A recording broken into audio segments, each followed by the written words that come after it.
जय श्री राम। आज मैं आपको शंख की महत्ता बताऊंगा और शंख के ऐसे उपाय जिससे कभी जीवन में आपके घर में अशुभता नहीं आती है। शंख भगवान श्री विष्णु को बहुत प्रिय है और अनेक सारे पुराणों शास्त्रों में शंख के महत्व के बारे में इतना वर्णन है जिसको बताया भी नहीं जा सकता।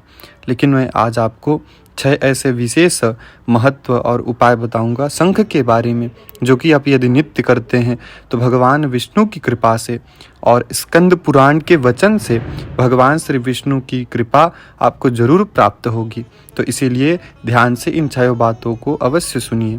पहला बात, स्कंद पुराण में भगवान श्री विष्णु कहते हैं कि जो भी विष्णु भक्त यदि मेरे मस्तक पर शंख का जल घुमा करके उसको अपने घर में सींचता है, उसके घर में कभी अशुभता नहीं आती है। तो आप नित्य भगवान का यदि पूजन करते हैं विष्णु भगवान का, तो शंख में जल भर करके रख लीजिए। उसके बाद पूजन के बाद उस शंख को भगवान के पूरे सिर पर घुमा करके उसके बाद उस जल को पूरे घर में सिंचन करिए। जहाँ जहाँ वह शंख का जल स्पर्श होगा उस जगह में किसी भी प्रकार का भूत प्रेत बाधा कभी नहीं आएगा और भगवान श्री विष्णु की कृपा से वह घर हमेशा हर प्रकार के अपशकुन से बचा रहेगा। दूसरी बात, भगवान कहते हैं कि जो भी शंख में फूल, जल और अक्षत भर करके मुझे अर्घ्य देता है उसे अनंत पुण्य फल की प्राप्ति होती है।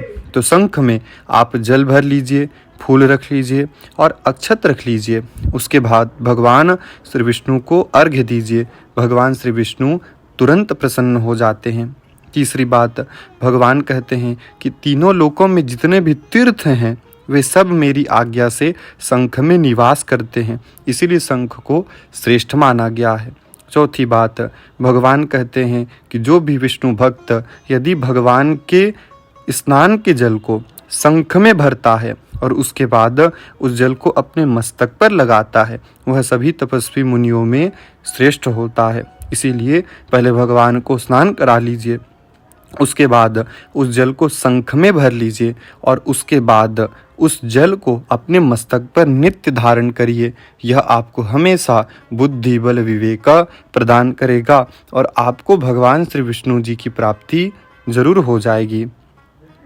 पांचवी बात, भगवान कहते हैं कि जिस भी जगह पर आप यदि कोई शंख रखते हैं और उस शंख में किसी भी स्थान का जल रखते हैं, चाहे नदी का जल हो, तड़ाग, बावड़ी या कुआं का जल हो, यदि आप उस जल को शंख में रखते हैं तो वह जल गंगा जल के समान हो जाता है। तो यदि आप किसी परिस्थितिवश गंगा जल आपके पास नहीं है और यदि आप उस जल को शंख में भर देते हैं किसी भी जगह के जल को, तो वह जल भी गंगा जल के समान हो जाता है। छठवीं बात, भगवान कहते हैं कि जो भी शंख में जल लेकर के और उस जल को ओम नमो नारायणाय कहते हुए भगवान को नित्य स्नान कराता है, वह सभी पापों से मुक्त हो जाता है। तो भगवान को आप नित्य स्नान करते हैं तो ओम नमो नारायणाय का जाप करते हुए भगवान को शंख के जल से नित्य स्नान कराइए। आपके जितने भी पाप है उस सभी पापों से आप मुक्त हो जाएंगे। जय श्री राम।